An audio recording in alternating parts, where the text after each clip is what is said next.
Well, breaking political news, a Democratic former president has reportedly joined the chorus calling for President Biden to reconsider the 2024 race. And former President Trump is expected to address the Republican National Convention tonight after officially being nominated as the GOP candidate.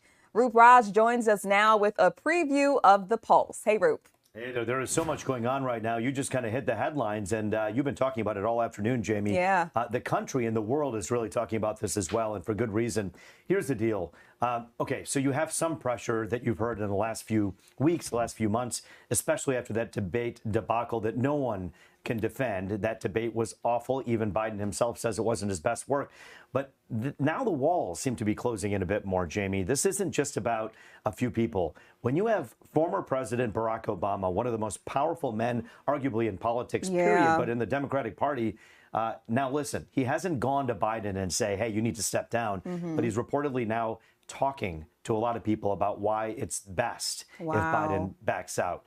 And that in itself, just the talk of that is going to put some pressure on this man who, by the way, is far from these podiums and not wearing a suit and a tie. He's sitting right now at his home in Delaware as he is suffering from COVID. Whether or not, the recovery of COVID is smooth or not is not even the issue. Every hour that you're not campaigning at this critical time in an election, you are losing out on momentum. And momentum is something this man can't afford to lose at this hour. That is, in fact, true, Roop. Is former President Obama, is there anybody he's suggesting to take President Biden's place if he does indeed step down? I want you to think for a moment about the biggest kitchen in the world that you can imagine, where they're cooking a meal for a wedding that you've never seen so big. Imagine how many chefs are in that kitchen. Right now, you have a couple different chefs doing different things. This particular chef, Obama, is working to kind of close in a little bit more on the principal, the big man, Joe Biden, and tell him as not exactly a close friend. The two of them are not tight. There are insiders who say that while they respect each other, they've never had a very tight or close relationship. But you know what? Biden knows one thing. This chef in this kitchen, the one who says, let's close in on Biden and tell him and encourage him to get out of the kitchen, that's a strong thing. In the meantime, you have other chefs, so to speak, in the kitchen that are working on figuring out who else could be the person who could take over. Gavin Newsom is obviously a man who many people have brought up very often. And notice, Jamie, how you're not seeing a lot of Gavin in the last few weeks.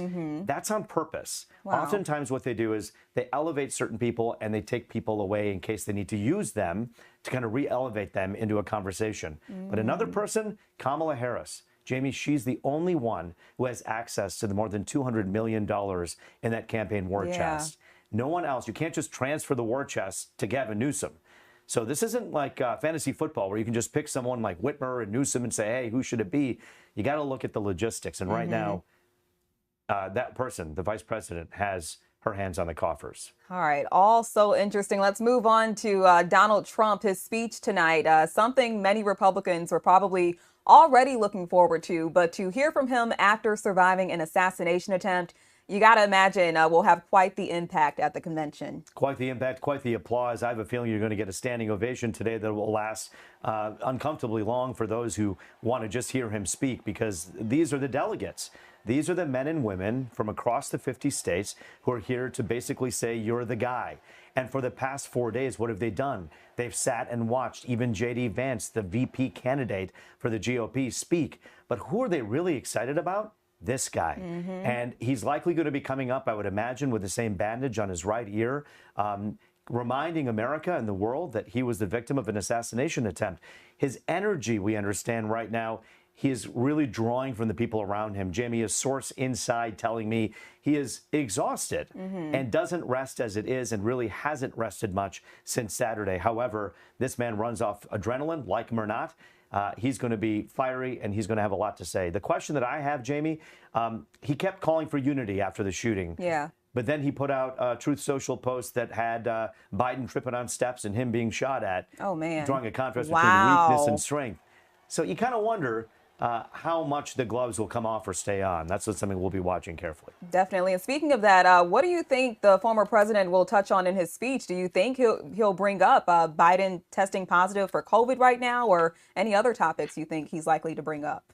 You know, he's the kind of person when he brings up an opponent, it is likely to point out weaknesses. So the only way that I think he'd point out that Biden is in his basement, Biden is not even campaigning right now, is because he's in his basement. I think you'll kind of hear often that kind of rhetoric from this former president at rallies. But at the same time, you have to remember that after he was shot on Saturday, shot at, and his ear was nipped by that fragment of that bullet, President Biden called him. And former President Trump is quoted as saying it was a very nice call and he really appreciated the call. Oh. The question, Jamie, I have, and I don't know the answer, is how much do these two men really hate each other, or how much are they really trying to win an election here? How do you win an election? You activate your base. How do you activate your base? You do it by stirring the pot. Yeah. Both these guys are expected to do just that. Good point there. Of course, the Pulse is airing tonight. Who will be joining you tonight, Roop? Well, we have Sherrod Dignago, a Democratic local politician, and also we have a consultant from the conservative side, Jason Cable-Rowe. They'll both be discussing Trump, Biden, and everything in between. And we're also going to be talking more about these calls for Biden to step aside. We'll take a deep dive on that coming up tonight at 11:30. All right, looking forward to it, Roop. Thanks so much. We'll see you then. Thanks, Jamie.